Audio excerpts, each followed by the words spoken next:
you hear the music of the acoustic guitar kind of tuning in, and there's that haunting, like do do do do do do do kind of. It's almost Michael Myers us.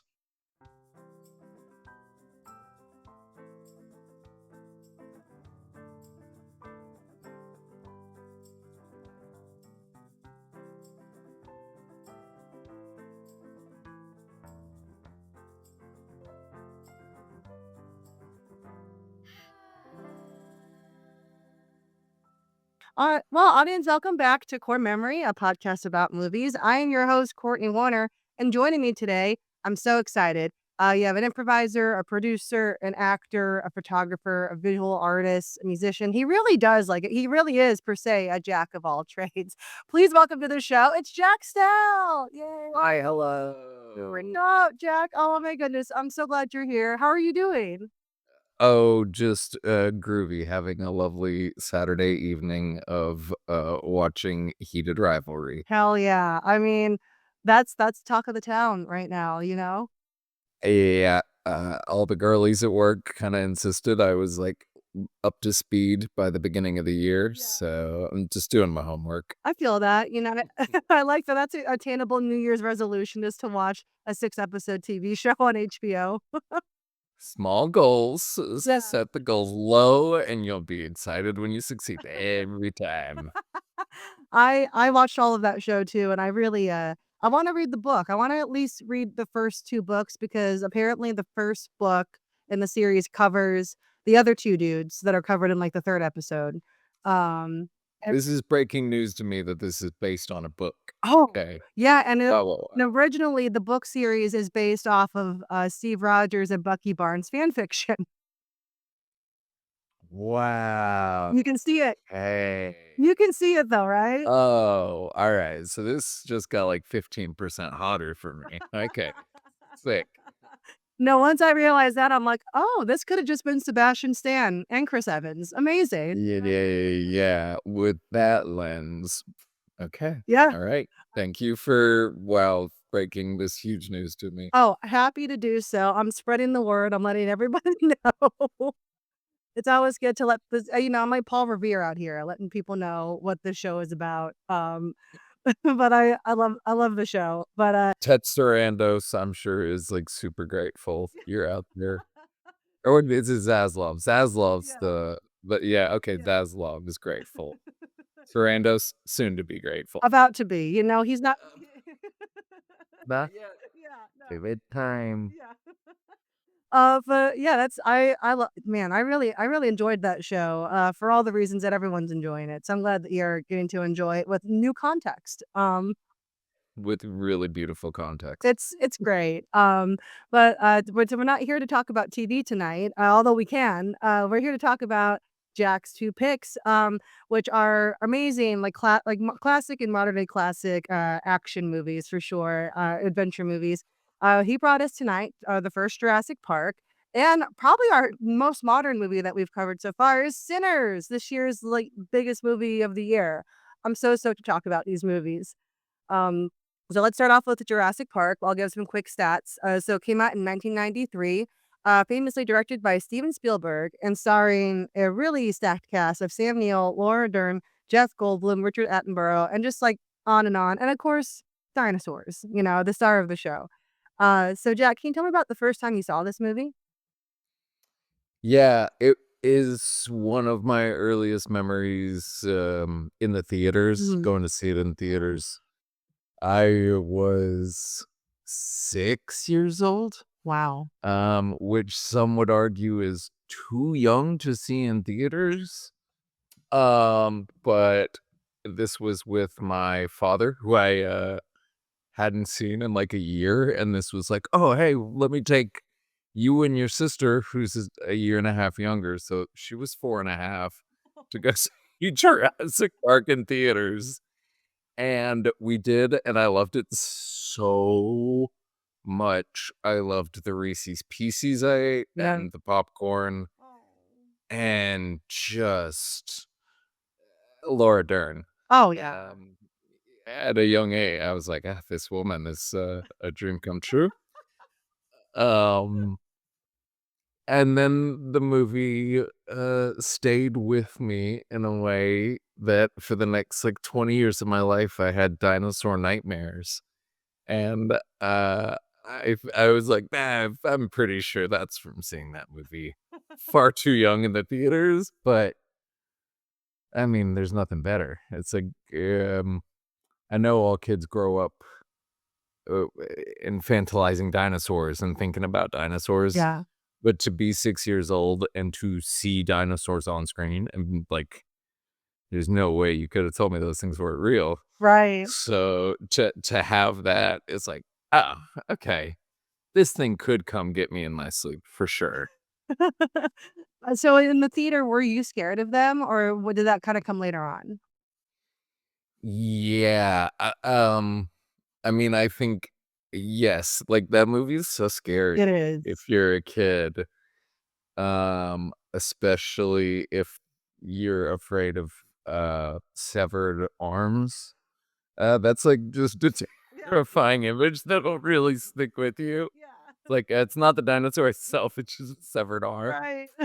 That's a little young to be grappling with that concept, but I don't know, they also it's like, ugh, just sneeze on me, Brontosaurus. You're right. Sounds awesome. Yeah. I feel you on that. I remember, I remember reading about this too, where the reason why a lot of the other Jurassic Park and World movies don't work as well, besides like shitty writing, is that they're played out as like action movies. Where the first one's a horror movie, like it absolutely is a horror movie in my opinion, and that's why it's perfect. Yeah, well, but there's also it's a special kind of horror movie because it is also filled with this, like, wonder and magic Yeah, that, like, it is so much beauty. It's, another movie I loved from 2025, Avatar: Fire and Ash. But it's got that same, like, awe and wonder, and you're in this, like, world that you could only dream of before this incredible, director put it on screen. And then also it's terrifying. yeah, yeah. But the awe, the magic. Yeah, there because I think and that's something that Steven Spielberg just really and James Cameron does this too, but I mean, still Spielberg, I think, really captures this in, most of his work from, like, the '70s and the '80s and through the '90s of just, like it can be dark and it can be, like, really fucked up, but there is, like, this, like, magic and kind of an innocent curiosity maybe that's present in all of his work. Yeah, it's definitely like a heightening of the tension from the, Indiana Jones movies, Oh, it yeah. feels like. Oh, yeah. But I think about, like, how this movie just came how Jurassic Park came to be too, because it was a book, and then, Universal and Steven Wait, Spielberg. what? Oh, yeah, Jurassic Park's a No, book. I'm Just just kidding, oh, I'm just kidding. oh my god, no. I was like, "Jack, well, I can't help you at this." I've never read a book. Yeah, Jack Stell famously doesn't read, that's the so whoever Idina Menzel and Put that on my tombstone. Floyd Mayweather, you guys, Jack Stell is the new one that can't read. I don't know if you remember in with 50 Cent being so much in the news now, where he challenged I think it was Floyd Mayweather to read one full page of a complex book like Harry Potter, for the ACL challenge, the ice bucket No, challenge. Yes. I'll send do not that's oh, please do. I will send you a video link, but he's basically just like, "Yeah, I challenge you to read a complex character book, just one page from the first book of Harry Potter." And I'll donate X amount of money just to see that you know how to read. And it's That's incredible. man, no one hates Well, that hate. I 100% promise I can read one page of a book. Wink. Well, I just happen to have a copy of Harry Potter right here. Sorry, your connection's bad. I can't see what you're holding up. As an audio only podcast, this is amazing for the audience. I'm sure they're Yeah, loving yeah, this yeah. true Bits radio. that only work in person, but also are not being done at all. No, Wait, what's the first time you saw Jurassic Park? man, I think I saw that movie, like, in chunks. I think that happened to me a lot as a kid because it's something would be on TV and, like, we'd be at, like, my aunt and uncle's house watching cable.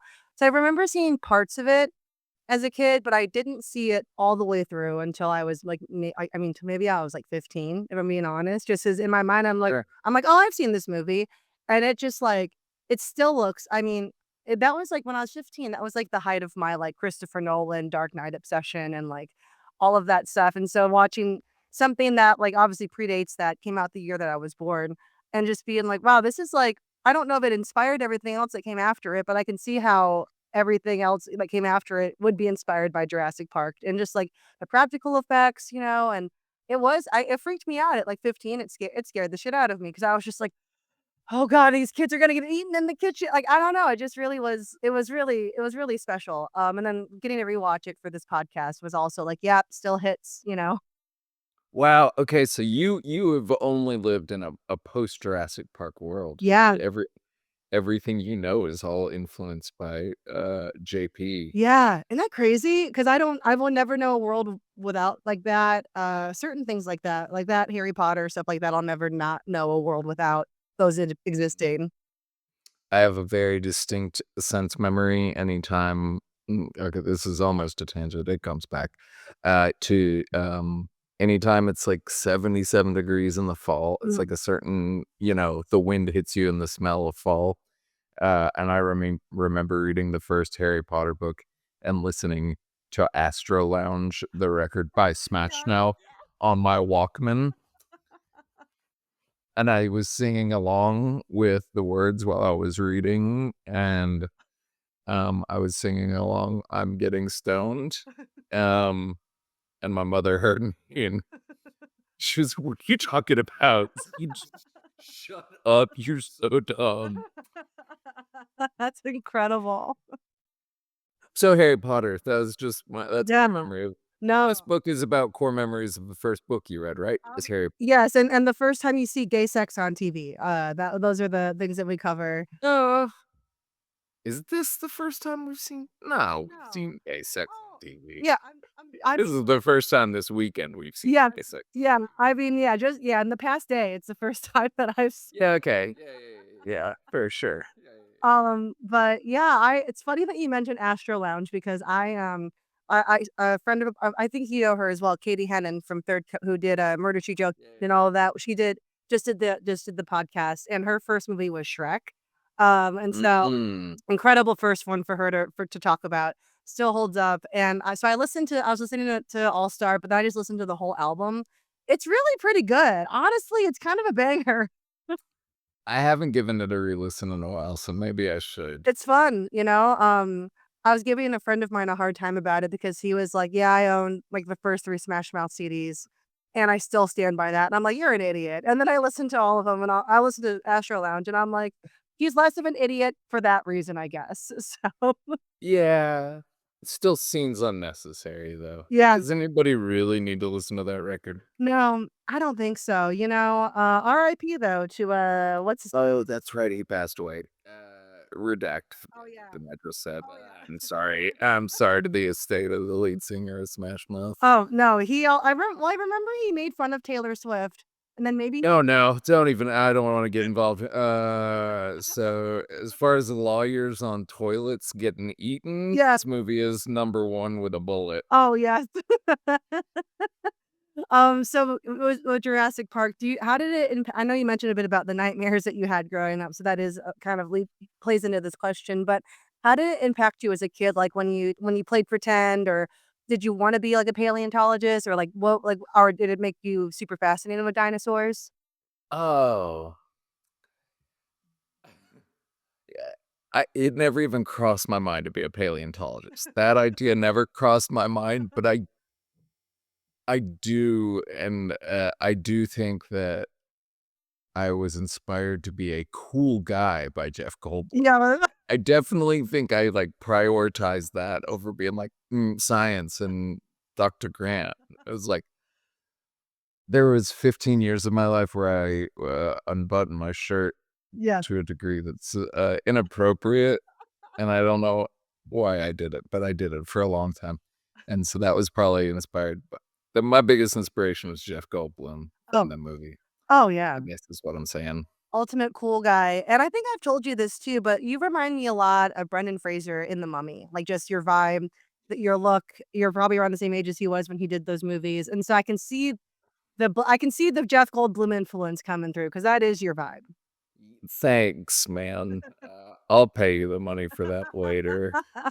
Um, but it's like, yeah, when I was a kid, it was like everything, all of my Power Rangers and Ninja Turtles also had to deal with the fact that there were constantly velociraptors Oh, always.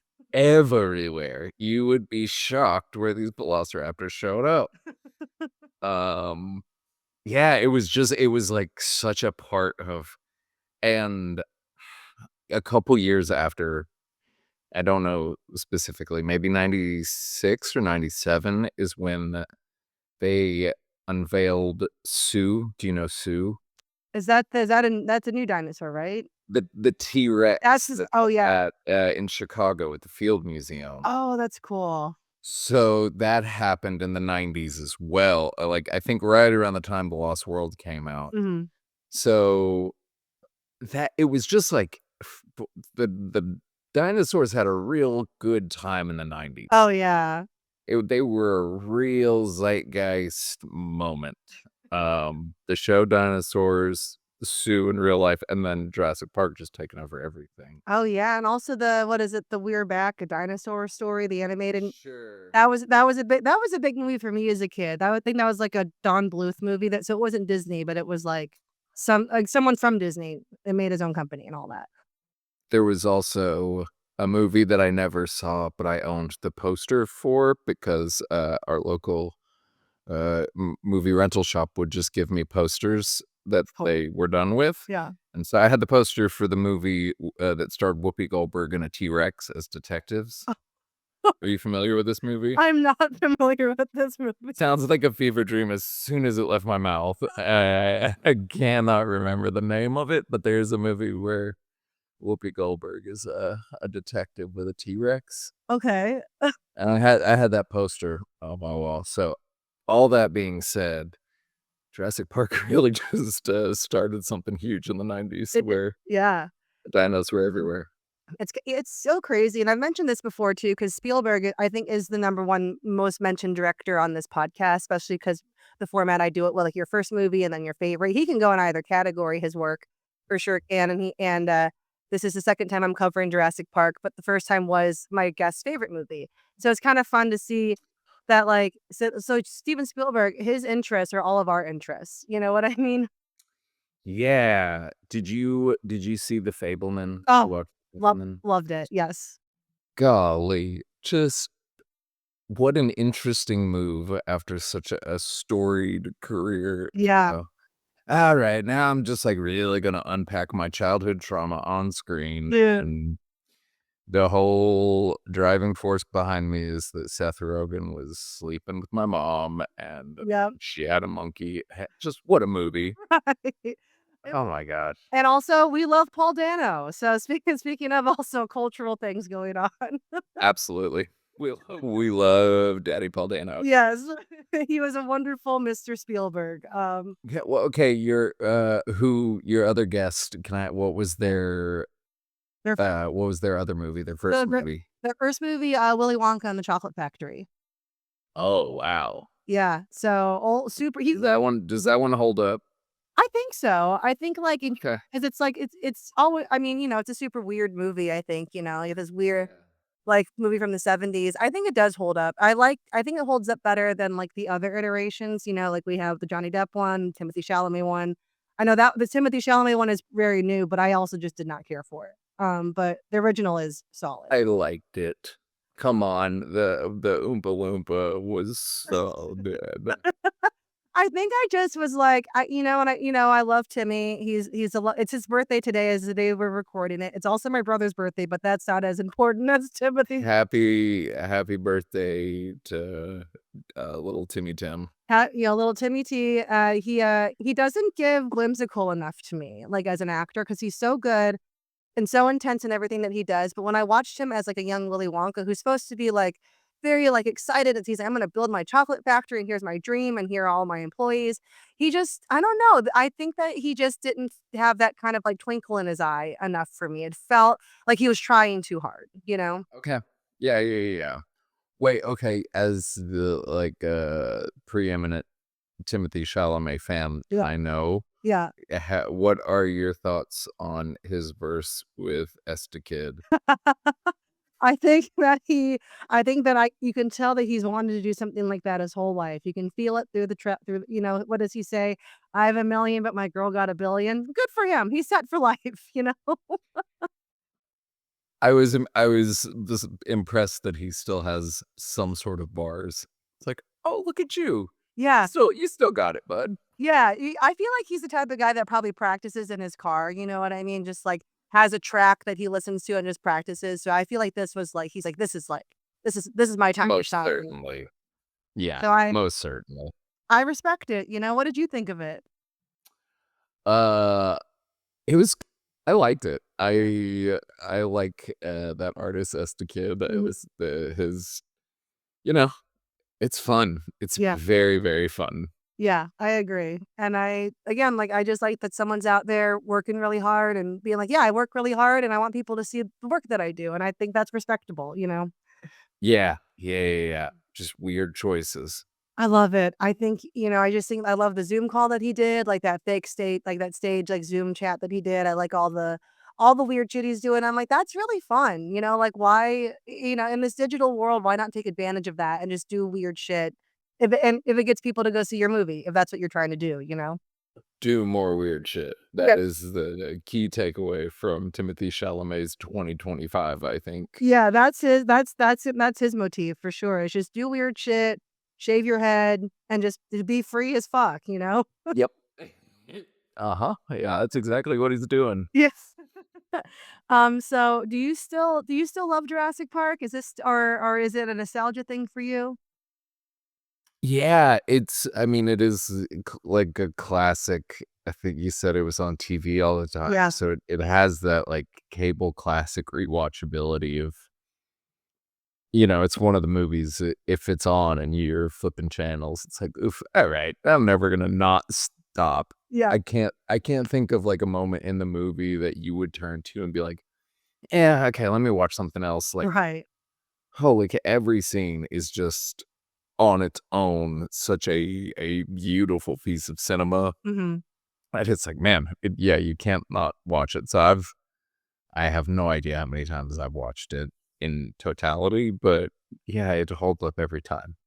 Yeah. It's a classic. Like, even like even the dinosaurs and all the effects, it still looks pretty great, I think. And I think it's because of they use practical effects for the most part. It looks I mean, after rewatching it, I'm like, this still if this came out this year, they would make a few adjustments maybe, but I wouldn't be that mad if it looked like that coming out, this year.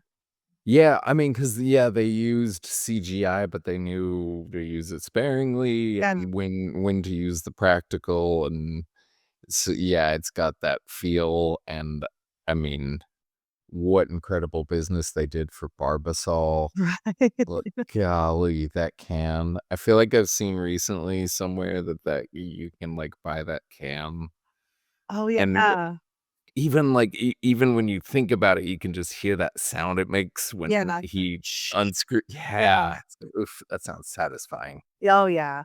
And it's like, for it being like an action adventure slash horror movie, there's a lot of humor in it too, which I always forget about until I rewatch it. I'm like, oh, this is like pretty funny, honestly. And there's a lot of a lot of good beats in there that keep it moving. That nothing feels like nobody feels like a waste of time either. Like it's contained, but it's still very entertaining with all the little offshoots that they have. Yeah, I mean, they managed to make you care about, like, all the characters, and they give all of the characters the distinct voices. It's like, got the lawyer Yeah. and, Sam Jack Mm.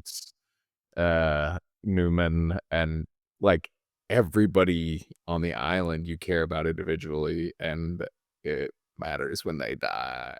Oh, yeah. It definitely hits hard, and they're not afraid to let people die, and which I appreciate because it is like, market I'm sure it was marketed as a family kids movie, and yet it's okay to watch everyone get their arms ripped off and to die. And the scene with the Jeep when the kids are in the Jeep and the oh my god, and, like, they get picked up and they're like, that still sticks in my brain as, like, that is terrifying. But, Yeah, in the rain and the mud, oh, yeah. and then just sleeping in the tree for the night. Oh, yeah. Yeah, and again, just getting sneezed on by a brontosaurus. It's what a way to wake up. Right. Have you ridden the ride at Universal, any of the rides that they have? Um, I did when I was, like, 16. I think I went to Universal Studios on a band trip, Mhm. or Nice. maybe I was, like, 15. Yeah. And I was very much looking forward to it, and it scared me. Yep. I did it, and it was like, "Oh, these felt real." Yeah. Um, Yeah, dude. That ride is super intense, the water I'm assuming you went on it was probably the water ride. I think they have the water one and yeah. Fury. Oh my god, when it because like, I remember riding that too when I went there, like, ages ago, and it's like, it gets right up in your face. Like, it's right there before you go down that drop, and Yeah. and then also the having being a water ride, like, the water element, like, always I always was scared on those the water boat log rides, I'm gonna fall out anyway, you know what I mean? So, it's like, that adds an element of, like, suspense and fear with that stuff. Okay, so this was the reoccurring dinosaur nightmare, was that I was on a boat in a river, Mhm. and there was a T-Rex on either side of the river, and I was like, "Well, as long as I'm in the middle of the river on this boat, I'm fine, but if Yeah. something happens, chomp, Yeah. chomp, chomp." Damn. And it's that, and so, yeah, the ride itself, I was like, "Oh, this is a literalization of a dream." Yeah. Oh god, I can't oh my god. Yeah, that'd be scary for anyone. But I mean, it's like it's still I wrote it before they redid it, and then they redid it to Jurassic World. I wish they woulda kept it as the old one 'cause I feel like Jurassic World, like, who gives a fuck? It's Chris Pratt pretending he's a scientist. I don't know. I can't buy that, you know? Yeah, but we like Blue. We Blue is a good velociraptor. Yeah, Blue is very cute, and they have so many rides based off of Blue. They have a Velocicoaster, so it's like that Wait, too. do they? They did literally called the Velocicoaster. It's apparently the best one or, like, one of the top rated roller coasters in the world right now, just like Is it in Orlando? yeah, Okay. you should go. I've never been on it, but, I know a lot of people that are like, "That's the best roller coaster I've ever been on." So, Yeah, this doesn't seem like the time to be going down to Orlando and spending that kind of money at a yeah, amusement park. yeah, also that too. It's not the time right now, but one day. Yes. We we can dream. Yes, exactly. So you ready to talk about Sinners? More than anything. Let's fucking go. So, audience versus stats. I feel like everyone listening should know what the fuck Sinners is, but if you don't, shame on you. But Sinners came out this year, 2025, directed by Ryan Coogler, starring, I mean, literally, starring an incredible cast, but really just want to highlight Michael B. Jordan and Michael B. Jordan, along with like everyone else in this movie, Haley Steinfeld, Omar Benson Miller, like just an incredible, incredible cast. Everyone just playing at the top of their abilities. So Jack, why is this one of your favorite movies? This has so many reasons. I saw it 3 times in theaters earlier this year, and I've seen it probably 2 or 3 times since it came out. Yeah. I have been a fan of Ryan Coogler and all of his movies leading up to this, and I feel like this is just a realization of one guy's dream and idea, Mhm. and it intersects with a lot of things I really enjoy, Yeah. and it's just a fucking masterpiece. Yeah. It start to finish rocks so hard. Yeah.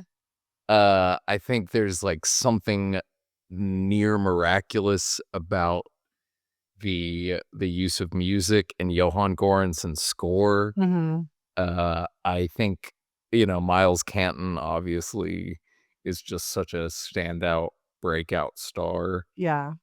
And man, Michael B. Jordan plays 2 characters Dude. so distinctly, and so, like, you care about them both equally and in different ways, and it never feels weird when he's playing off of himself. Yeah.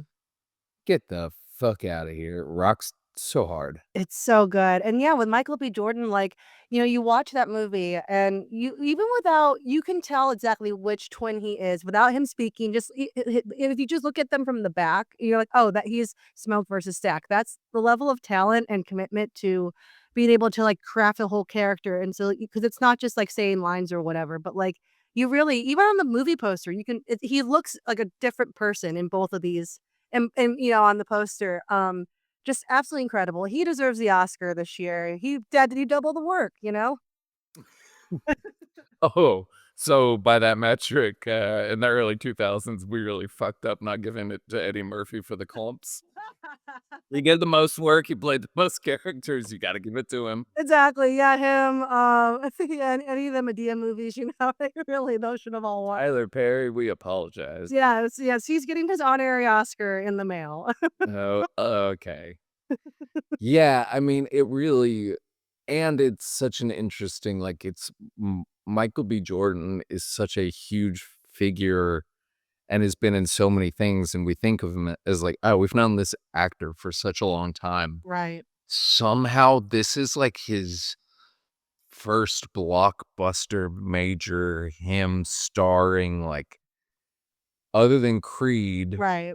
I think Creed's the only other one, but that's, like, IP, like, this is an original thing that is just, like, Michael B. Jordan Yeah. top line in it, and boy, it's really nice to see him t twice. Oh, agreed. I mean, I think that he's just been underrated as an actor for I think people respect him and like him, but I think because I think he's a movie star, he's very handsome. I think a lot of that can kind of be overshadow like his talent and like his level of commitment to things. So this gave him a chance to really be like, "No motherfuckers, look at me twice. I'm going to blow your mind." And I'm working with the director who I'm the muse of, and it's amazing. Yeah, and, so I grew up in Arkansas, and it's, it's just so cool to see the South, like, in the movies Yes. and see the poor South in the movies. Mhm. Seeing the South represented on the screen in such an authentic and respectful way, and, like, the history of blues music is something that you never see on screen, and the Delta, Mississippi is something that's never seen as beautiful, and man, it was just gorgeous, like, the film and going back to Spielberg, like, there's some beautiful dolly shots Yeah. of the Mississippi Delta that Yeah. just kinda make you tear up if you grew up with that stuff, Mhm. and, I don't know, it sings to you, and there's a fucking dream ballet in the middle of it, I know. It's and that is something that initially you're like, "Oof, this is a bold choice, Mr. Coogler." yeah. And Courtney, I saw it 3 times in theaters, and every single time it made me cry. Oh, yeah. Every time I was like, "It's not gonna do it. It's not gonna make me tear up this time." It gets me, man. It's so good. Yeah, it's phenomenal, and the fact that it's like, obviously it's not people don't reduce it to this, but it's a vampire movie, it's a another horror movie, it's a genre movie, and it's incredible. That's I guess, yeah, everything I've mentioned, I never said the word vampire, and it's like, "Oh, yeah, yeah, yeah, yeah. That part Oh, rips." it's so good. Once that's, like, Yeah. in play, it's like, oh, no turning back. It just they no one holds back, it's incredible. When, there's that, like, guitar, that gothic metal guitar you hear when Jack O'Connell really gets going, Yeah. and there's something about that too of, like, oh, this struggle of the Irish over hundreds of years, and the nuance and care that was put into all of it, and, the indigenous rangers that were out hunting the it's like, "Ugh, please give me 10 episodes of them on FX, I please." know. Oh my It's like, I wanna know everything about this. Oh, yeah, just And yeah, fucking vampires, man. it's just the fact that it's so detailed, everything is so layered, and it's so intentional. You can tell that this is the movie that he's been wanting to make for who knows how long, at this point. It's just really yeah, and for it to still be like, "Yeah, we're watching a vampire movie," because that's what it was sold to me on, is like, "Oh, it's a Michael B. Jordan plays twins, it's a vampire movie, blah, blah, blah, whatever," and then you go in and you just get something completely you get that, but just, like, it's more than that. Now So much more. It's like that, but it's also and another thing we have not mentioned that it is horny. oh, so sexy. Yes. It's sexy. Everyone wants to fuck, and when they become vampires, they wanna fuck even more, and I love it. Yeah, yeah, and Delroy Lindo, it's beautiful to see him get such a great role so late in his career where it's like, oof, he just gets to, like, really act for a couple scenes, Yeah. and he's so good, and god damn, it's funny, like, when they go around eating the garlic, Mhm. when he does his little drunk dance and karate chops the air, Yeah. it's incredible. Speaking of horny vampires, so technically Michael B. Jordan played 3 characters. He had to play a vampire version of himself too, which is a completely different was like heightened, but just still different. That's a great point. I hadn't even considered that, but you're totally right. He did actually play 3 characters. Dang. Yeah, because that mid-credit Well, according to your math, then you should, like, really get that you Oscar. really should win. So I'm sorry, Leo, you already got one. Yep. You were only playing 2 characters in that movie. Yeah, so I think that you need to step aside and let Mike I don't think he's gonna win. I that's unfortunate. I think he's gonna get nominated, but I feel like he's not in the conversation enough for whatever fucking reason. Who do you You think think is is gonna gonna win win this this year? year? Oh, I have a feeling it's gonna be Leo. We I think it'll be Do Leo. you? Okay, and we're talking best actor at the I Oscars. have a feeling I don't think it was his best performance, but I just feel like people really ride hard for one battle after another. You know what I mean?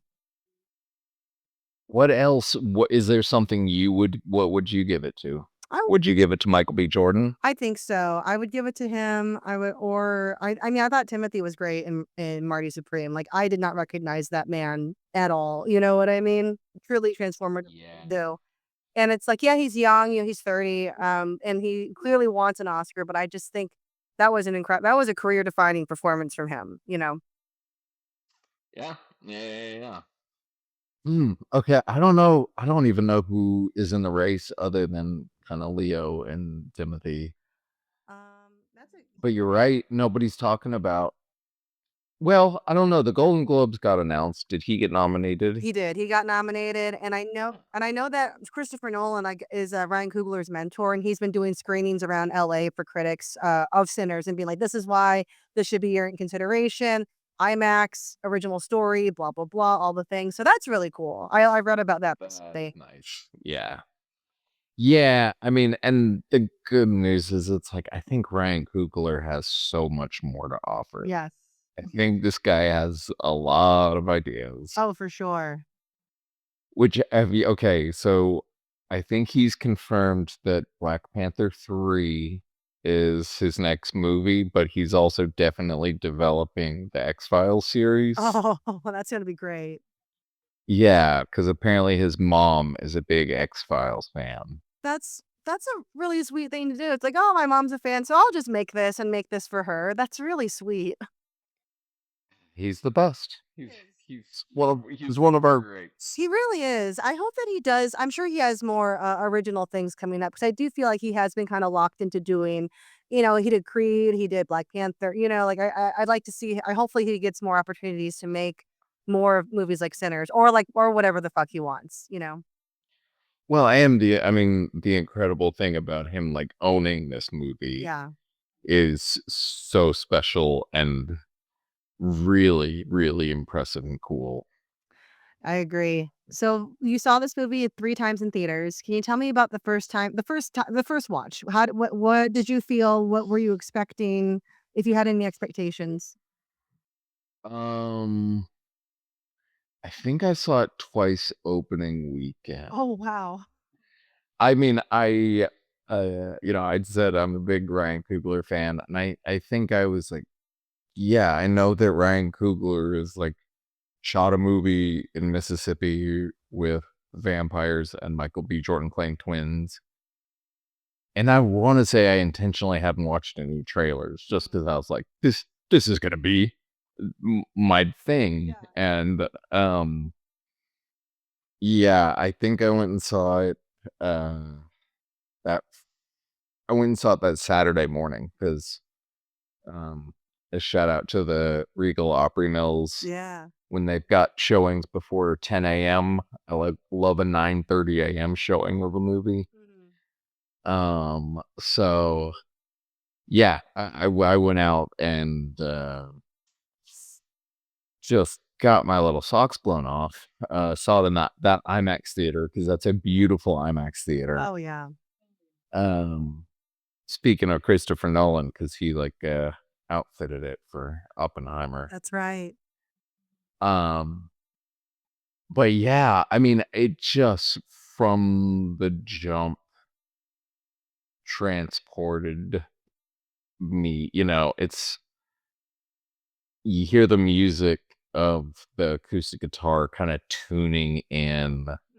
and there's that haunting, like do kind of. It's almost Michael Myers-esque. Yes, I thought that too, or it's like, "Oh, something's happening," and then you just hear that over and over again, and it just, yeah, it's really it's iconic now, you know?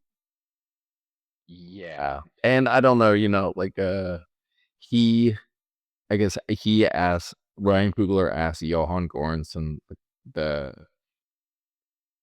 composer, Mhm. to move down to Mississippi with him while he was making the movie.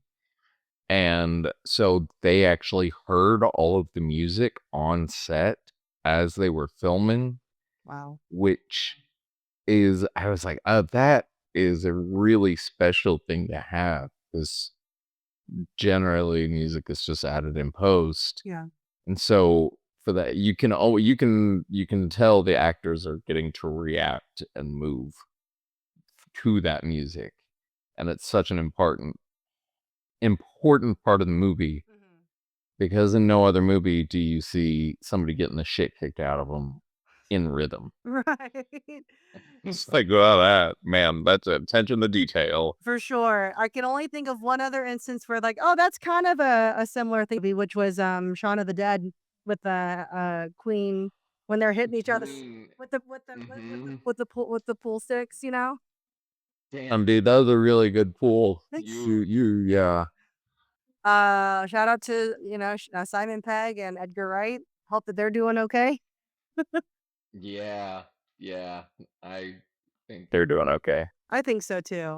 Did you see The Running Man this year? Did No, you see it? no, and I feel bad because I don't think I have any actors that I will go and see a movie for, but I have ones that I don't want to go and see at all. And Glenn Powell is probably number one on that list. Maybe besides like the really shitty ones who, for some reason, keep getting work. But like, I don't like him.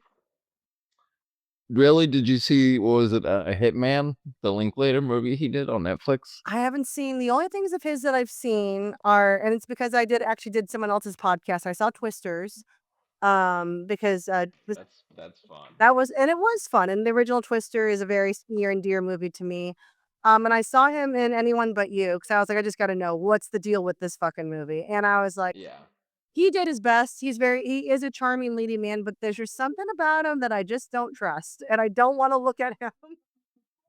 I mean, yeah, let me recommend Hitman on Netflix. Okay. He wrote it with Linklater, Mhm. because they're buddies, and so it's just a really, really it's a lot of fun, Yeah. and it plays with your expectation of Glen Powell. Okay, cool, because I have no reason to not like this person other than I just don't like him on my movies. I think he's everywhere, you know what I mean? And not Your son got kidnapped by Bane once, and you could never respect him again. right.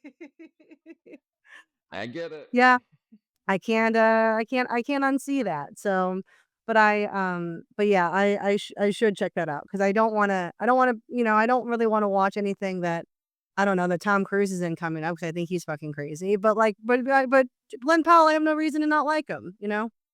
Yeah, yeah. I Well, Yeah. maybe one day the two of you can patch it up. I hope so, you know, I really would love that. Like, my only issue with him is that I think his smile is a bit much and he's blonde. Those are my reasons why I don't like him. Yeah. But there's a lot of people on the internet that are just waiting for you two to shake hands I and know. get back to work together. So I know, I mean, if I get the chance to direct him in something, you know, then I think all will be forgiven. If he can get my oh, okay, good. You You will will take take that kidding opportunity. me. well, if he got a chance to make my movie got a chance to get one of my movies financed, yeah, I'll be like, "Yeah, I'll work with you. Sure, man. Whatever you want," you know? Cool. Good, good, good. So that I We don't love to hear it. I have boundaries and little morals, and so that's the intersection of those. Yep. There you go. Art and commerce. But so I'm curious what your thoughts are about that mid credit scene in Sinners. Like, do you think that? What do you think? Because that's Right. Okay. So I also love Buddy Guy. Mhm. Um, I I don't know. Buddy Guy is an artist that played in Arkansas a bunch when I was growing up. So I've probably seen him in concert probably 10 times throughout the course of my life, Wow. just in different places. And I read and read. I saw a YouTube video interview with Ryan Coogler, and he was what an asshole. What Jack. Um, but Ryan Coogler was talking about, oh, his uncle used to take him to Buddy Guy concerts, and he grew up going to Buddy Guy concerts. And so I love that he was in the movie. And apparently he was only in it because his grandchildren were big fans of Ryan Coogler. So Yeah. thank you to them for getting Buddy Guy on screen. But I loved it. Like they again look so cool and so distinct when they walk in that bar. I know. And they do something in that scene and they do it a little before that, right towards the end, where like they show they show little clips from the movie. Yeah. And that is such a bold thing to do that I don't think you can really get away with that often. But Yeah. he does it, and you're like, oh, I do remember when they were riding in the car together, and that was awesome. Yeah. Like somehow he's able to go, hey, remember 45 minutes ago when I showed you that? And it was one of the most beautiful things. Yeah. And you're like, wow, yeah, I do remember that. Thanks, Ryan. Yeah. Um, and I mean, just like, yeah, the sweater Oh, that love. he is wearing and the sunglasses Yeah. and the fucking the stacked knuckle work. Like, Yeah. I hope the sequel is set in the 80s. Oh, yeah. That's what I want. Same. Oh, I hope they make one. I'm ready to watch them be vampires and figure that out because I'm sure, you know, I thought about this a lot after I saw it. It's like I'm sure they as an interracial couple that how they're perceived and you know accepted throughout time. I'm sure that that has to be a mind fuck, you know. Obviously 80s wasn't great, but definitely a lot better than where they came from, you know what I mean? Sure. Yeah. Yeah. There were a lot of decades preceding the 80s that would have been a lot more unpleasant for them as a couple, I'm sure. Right. It's just would I just and for them to be so old, but like you know, I think that would be a really interesting thing to watch their time together. Yeah. I mean, well, and the movie just w- there's so much space for all of these different stories of like the Ranger stories and Jack O'Connell's story of like, oh, he was a vampire from Ireland hundreds of years ago. What's that story? Right. What's them in the 80s? Mhm. Like, what's Cornbread's wife up to after her husband dies? Like, yo, what's that community look like the day after? That's what I want to know about. Oh yeah. After the absolute Also, the KKK gets shot up at the end, and that rocks so hard. that was awesome. 'Cause Like, come on, we got a Tommy gun that he kicks out of the dirt and shoots a bunch of Klan members. oh, That is extreme catharsis. it was so satisfying because you know I was curious how that was going to play out. You know, Because in my mind, I'm like that because I it was pretty obvious that they were getting set up, you know what I mean? They were gonna so in my mind, like, kind of watching the movie, I'm like, "Are the vampires gonna stay in the barn and wait for them to come? Are they gonna attack them or what's" and I didn't expect, "Oh, we're just gonna shoot them all in broad daylight." And that's so much more satisfying. It's out in the open. It's like, "Fuck you." I loved it. Yeah. Yeah, it was really, I think it and another movie this year both had, very cathartic endings, which is Weapons. Did you see Mm. Weapons? Loved Weapons. So good. I mean, and that ending is kind of similar. You're like, "Holy cow, this is exactly what I wanna see happen. I Yeah. didn't know this is what I wanted, but you as the director knew what I wanted." You know, yeah, oh man, I mean, this year, I feel like as far as movies that have come out for 2025, there hasn't been a ton of really big ones, but the ones that we have gotten compared to previous years, you know, but the ones we have gotten are phenomenal. I was thinking that the other day. I guess I was coming on from Marty Supreme maybe yesterday, and I was Yeah. like, I think it was a great I had a really lovely year at the movies. Same. I got to see a lot of the directors I really admire make some really cool stuff. Mhm. Um, yeah, I thought I was like, that there were not a lot of movies, Yeah. but we got some great shit, man. I agree. Well, I kind of realized there wasn't a whole lot out in general right now because when I went and saw Marty Supreme, I was looking at the Belcourt, feel like what else is out, and some stuff they've had. Usually they kind of cycle through their stuff pretty quickly, but there's stuff that moving. Slow. It is Sentimental Value still in theaters, you know, and that's been in Yeah. there, and it's probably gonna come back for the Oscars and all that stuff too. But like, yeah, that's still in there, and a lot of like old movies are being played right now. And Christmas time usually there's always a ton of movies coming out right now, you know. Yeah, so I guess you gotta go see Anacondas. Yeah, you got it. People got What have been your what's been your number 1 movie of the year? oh, man, I mean, it might be either Sinners or Marty Supreme, honestly, out of the 2.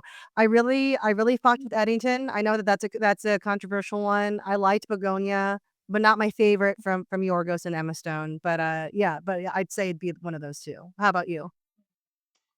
I loved Begonia. I watched it a second time. Have you seen it once or twice? Just one. Okay, watching Emma Stone's performance since, the second time is really something special. Mhm. So, I'm a Yorgos guy. I like Yorgos. Me too. Um, One Battle After Another. Yeah. I Another movie. I saw that twice Mhm. in theaters and just oof, what a good time at the movies.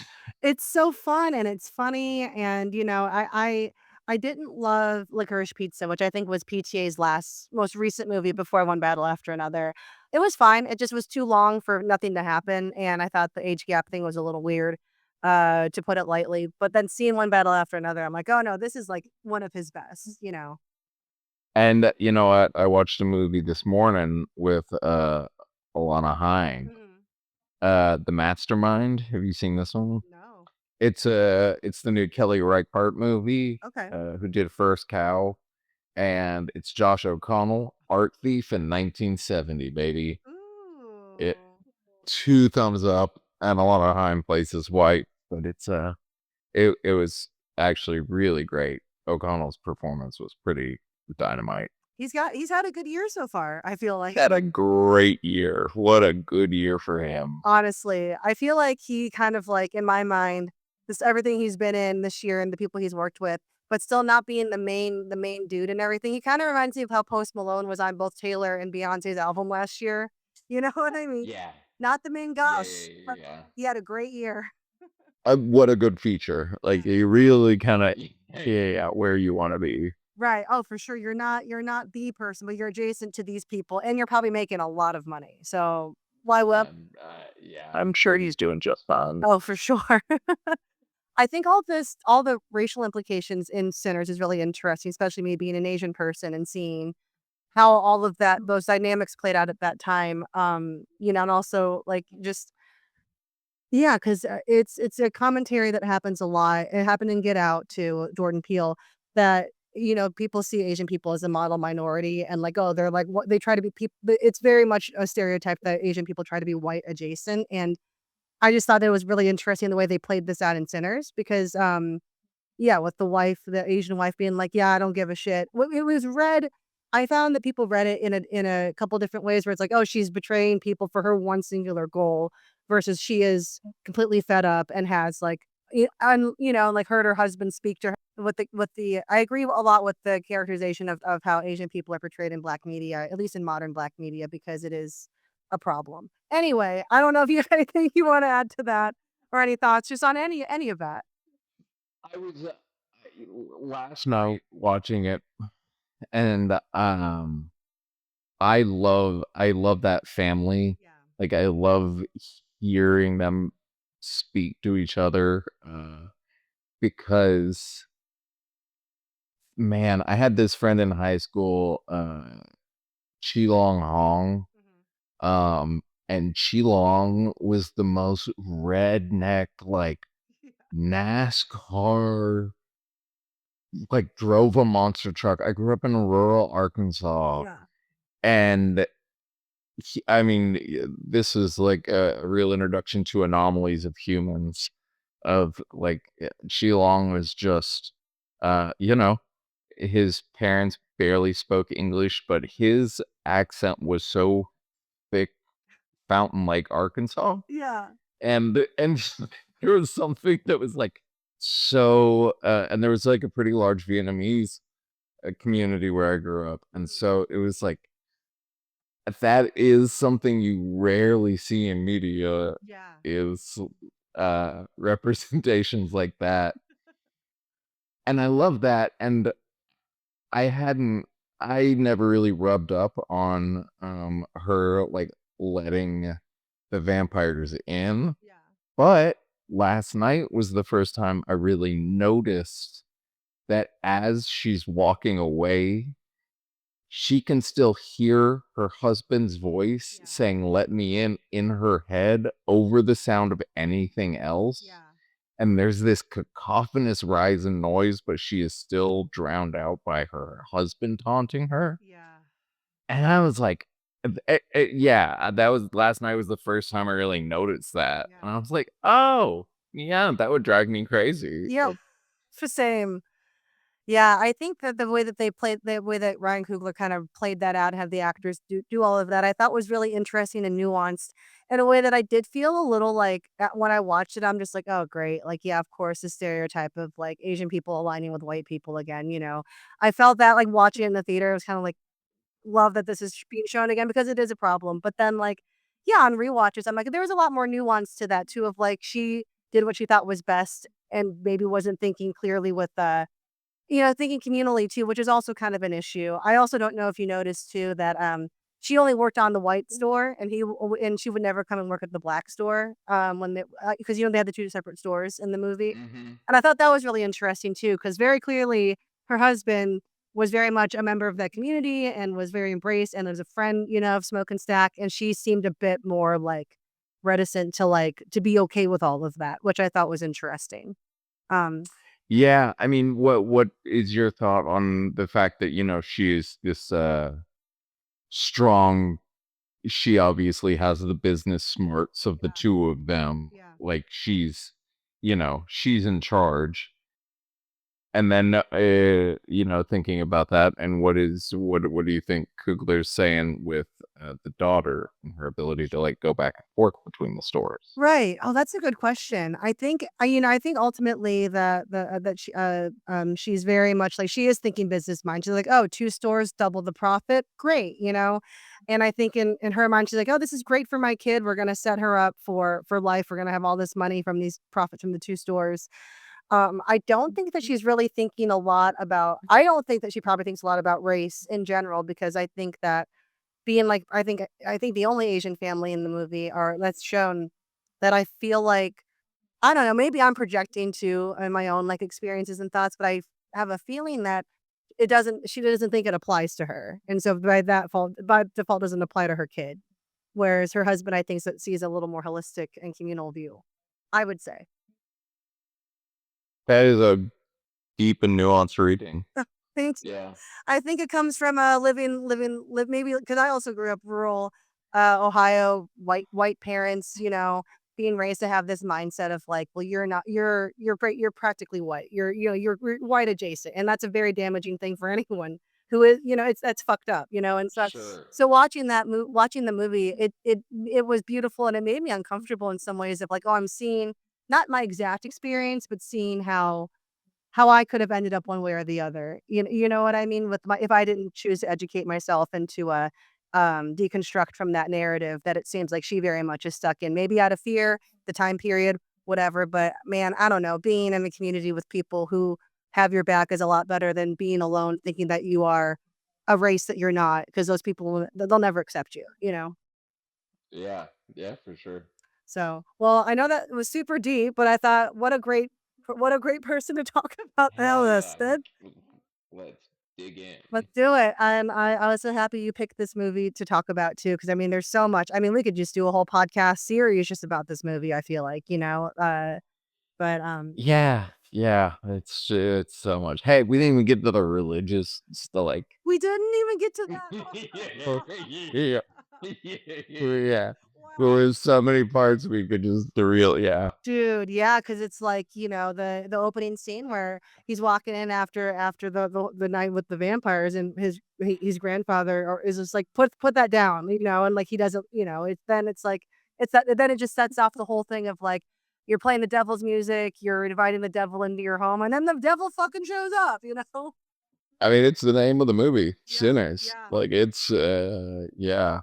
What a oof. Alright, well, I'll just come on another episode, and we'll talk about it again. I think, I'm planning on launching a Patreon to have repeat guests back on to talk about like either like an auteur's work, their favorites, and it's something that breaks the mold of this format, basically. So we should just talk about Sinners in depth. Okay, and well, how about we talk about Sinners and Black Panther and Creed? Let's do that. 3 movies that make me cry every time I watch them, and I love so much. Yes. Oh my God, that's we got to do that.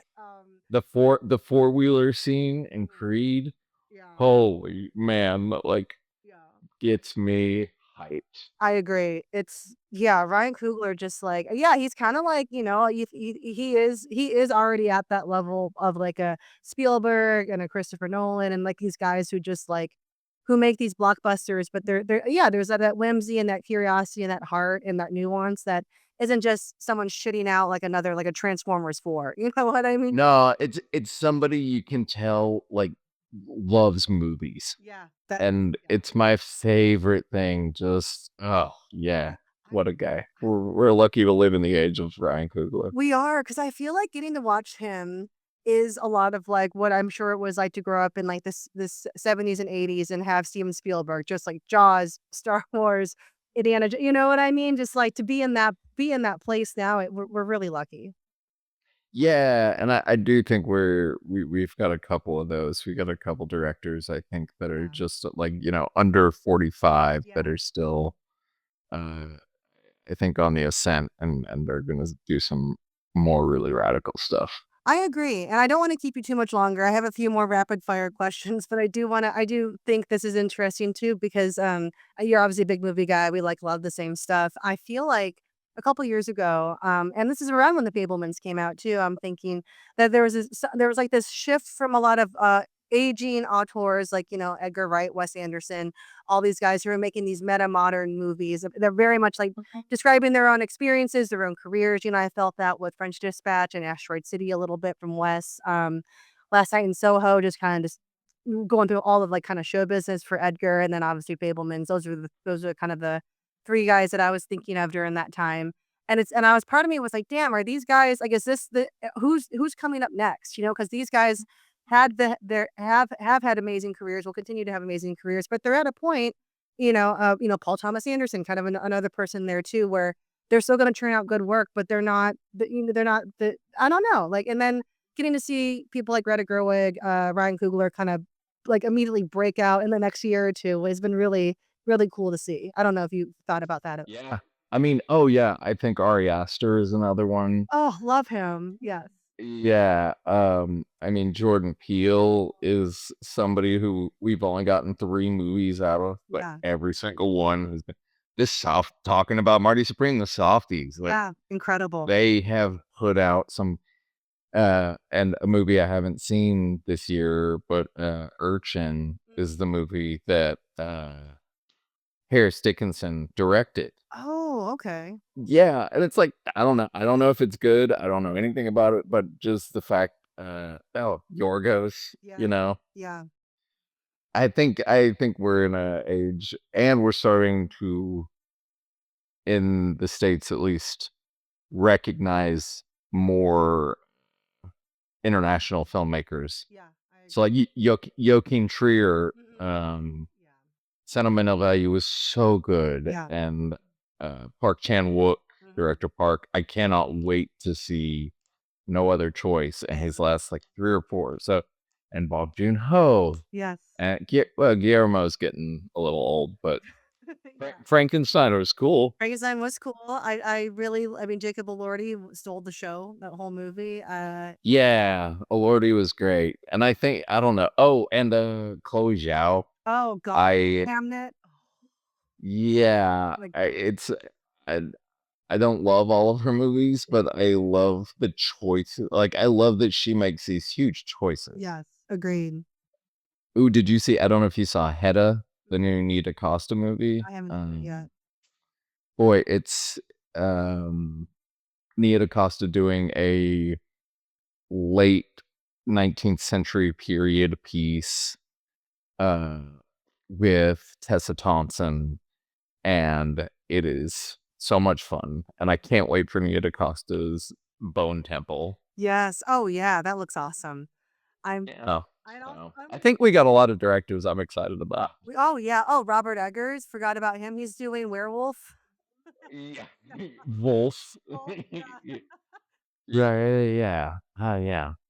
Yeah, There's a lot of I think directors doing shit these days that I'm just excited to see what they do next. I think so too, and I think because of just like the huge push for AI that there's so many people who are actively combating against it that I think we're going to get some really interesting art. Either whether or not directly because of that, but just in general, there's a big push I feel from like artists and auteurs who are like, we're gonna make all these things, and we're gonna put out great stuff in spite of studios, in spite of like Sinners being a great example of, in spite of a studio trying to like fuck me over, I'm gonna make the best movie of the year, and I just think that's really cool. Yeah, and we'll continue to get less and less, but we will continue to get some that is like incredible. Ooh, Zach Kreger, who did Weapons this year. Yes. Another one where it's like, yeah, we're not gonna get as many of these as we got in the 90s, but at least we're getting some, and I think the artists will always figure out a way, like, all right, you'll do it for cheaper, or you'll just shoot it some in Atlanta, but Right. But we're in a good spot, I think, for what's coming down the pike, and also because we're artists, it's very inspiring to see like, oh, it's not that unattainable to make those things happen for yourself. But yeah, sounds gross. honestly. But Jack, I have a couple more questions for you. I don't want to. I know we've been yapping for a minute. We could talk all day. And that's proof.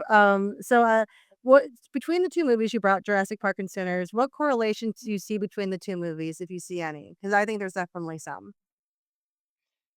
Yeah, I mean, I think the cinematography is maybe the first place. Just Yeah. you can see how much Ryan Coogler understands crowd pleasing filmmaking, Mhm. and I think how much of that comes from Spielberg. Yeah. And it's not taking care of your audience in a like a pejorative way. It's taking care of your audience in a very loving way. And I think both directors do that, like where they just set you up where they make characters that feel like these are my friends. Yeah. Or I just have a connection to these people and I understand who they are. So I think both Kugler and Spielberg have a way of working with actors where they're like they can really work with an ensemble better than a lot of folks. Yeah. And then there's the like both movies have this real tension between beauty, awe-inspiring beauty, Yeah. and the most fucked up thing people have experienced in their entire life. Like, Right. it's that thing he says in the middle credit scene of, like, before the sun went down, it was the best day of my life. Yeah. It's like, honestly, they would kinda maybe say that about Jurassic Park too. It's like, wow. Wow. We had a really good time, and then the sun went down, and it was pretty bad. Damn, I hadn't even thought about that, but yeah, Yeah. yeah. I'd say that definitely that. I mean, yeah, they both yeah, it's the best day of your life that you're experiencing the things you never thought you could experience, and then the bad shit happens, and you never thought you experienced that either.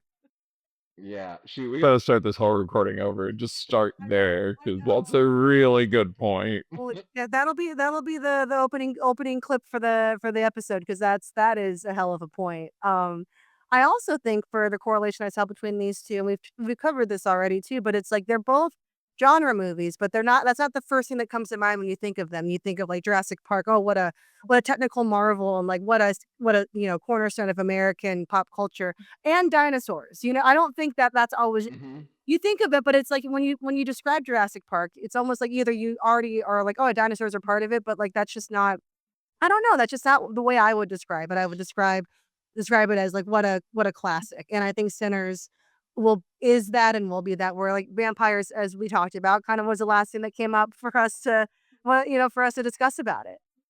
Yeah, I mean, it's Sinners is a movie, if it'll be something very cool in a few years where maybe kids are showing friends of theirs and then parents are showing kids this movie without any context or knowledge of what it is. And like, you can watch the first 40 minutes and have no idea that vampires are involved. Dude, right? And it still works and it's great. And so like I think that is gonna be really interesting to watch as the legacy of the movie grows. Or like um yeah, the it really leaves any expectation if you don't have that context around it. Agreed. And so Jack, so my last two questions are rapid fire, but you can answer them as fast or as slow as you want.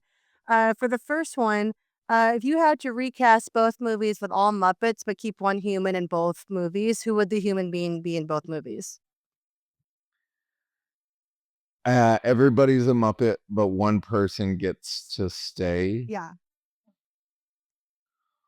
Um, I think for Sinners, I would probably have to keep Delroy Lindo. Oh yeah.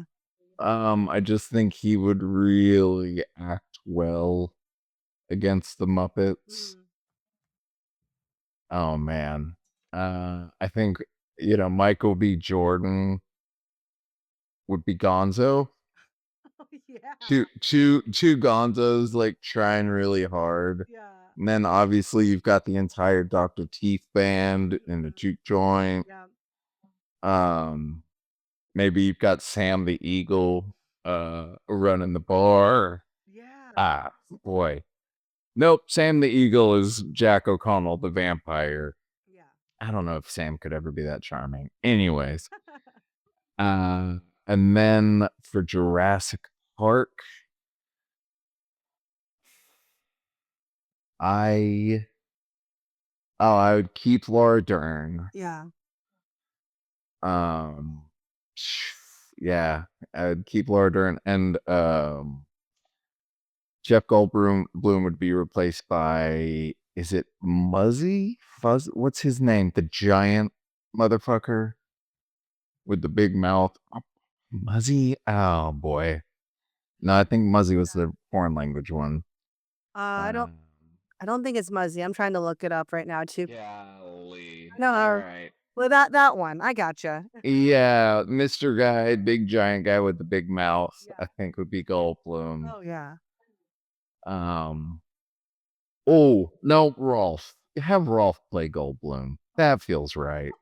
Yeah. Rolf, because Rolf is obviously the coolest Muppet. For sure.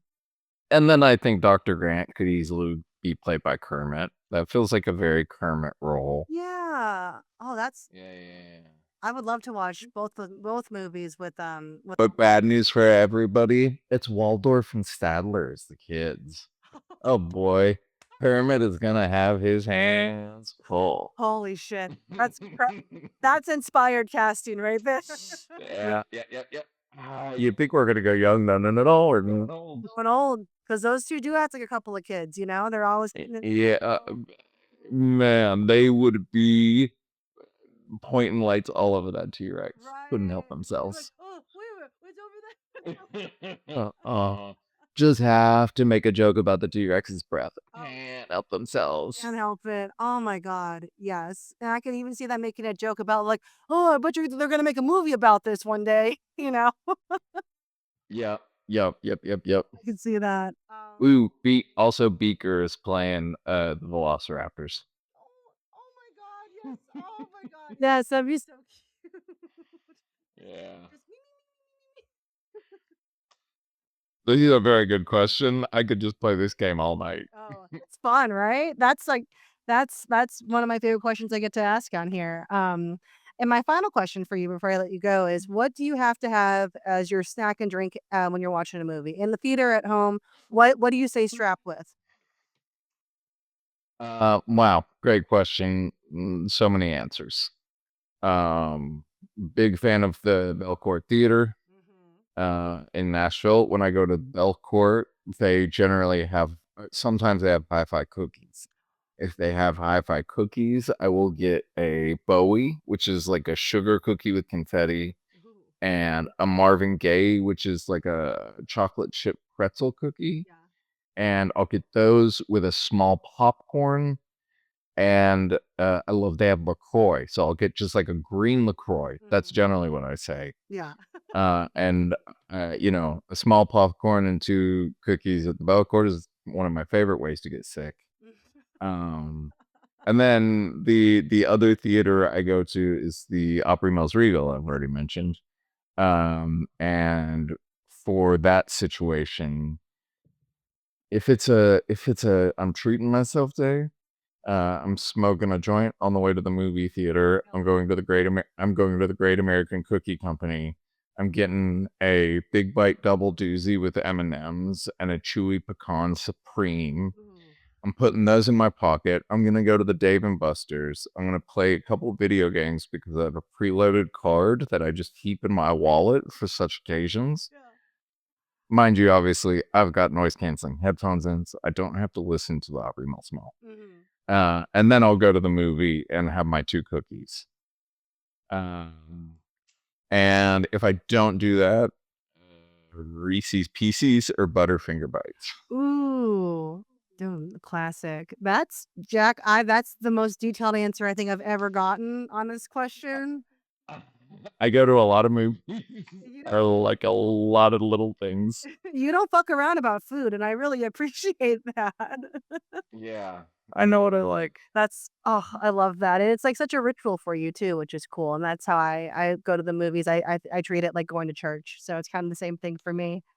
I get Yeah, it's my shit, man. yeah, yeah, there's not a lot to enjoy. There's a lot to enjoy in life, but like that's like a consistent thing to always enjoy, you know? The freedom, the freedom we have to escape for 2 hours and Yeah. not have the responsibility of looking at anything else and just giving our full undivided attention to something for 2 hours. Yeah, It's something we surprisingly don't get to do much anymore. I know. And so it does, I think you still like church, but it's like, yeah, it feels almost necessary because it's like, oh, I get to be like alone with just me in a fantasy world. Yes. Yeah, Hmm. that's also church. And so Yeah. Yeah. Religion, that's all it is. yeah, it's all just some fan fiction out there, you know? Pulling up Yeah. Bingo. tying it back to the first thing we talked about tonight, heated rivalry. Oh, Wow. I Gotta get back to that show. well, Jack, I really appreciate you coming on. Can you tell the people where they can find you and what you got coming up? Yeah, I'm Mr. Jack Stell on Instagram. Working for Second Harvest Food Bank. So hang out if you're, nonprofit, good stuff. And Bubblegum's House of Broken Hearts in February at the Dark Horse Theater with details incoming soon. At the Belcourt. That's awesome. Oh, or did you say dark? Did I say Belcourt? Dark Horse. Oh, I was like, I Dark Horse. oh, didn't you guys move? Okay, cool. Shoot. No, sorry, I was just thinking about the Belcourt Oh, and how much I love it. it's all good. It happens, you know. But Jack, thanks so much for doing the show tonight. This was so awesome. One of my favorite conversations to date. And audience, I hope you enjoyed it, and we'll see you next week. This has been Core Memory, a podcast about movies, and I'm your host, Cortney Warner. Thank you so much for listening to today's episode. Please feel free to like and subscribe on anywhere that you get your podcasts. Would absolutely love the support on there. If you enjoyed today's episode and any of our other episodes, also we are on Instagram at Core Memory Pod. Please feel free to give us a follow on there as well if you want any behind the scenes tidbits or any kind of fun visuals on there. And again, thank you for listening, and we hope that you'll listen again soon.